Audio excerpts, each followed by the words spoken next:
The weather is looking good. An opportunity then to try out my recently bought action camera, the GoPro Hero 7 Black,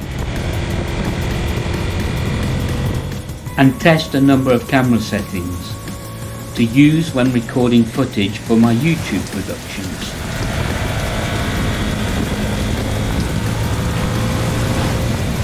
Unfortunately, while travelling on the A507 between Baldock and Buntingford, it began to rain heavily. So I decided to stop off at the Silverball Cafe near Royston for a hot mug of tea and to check my camera footage. The camera is working fine. Then the sun starts to come out, so I'm back on the bike, riding through the lovely Hertfordshire villages of Barkway and Barley.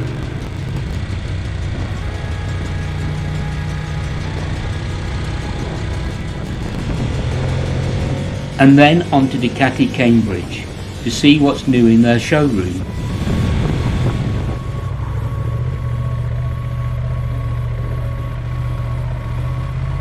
And blag a free cup of coffee.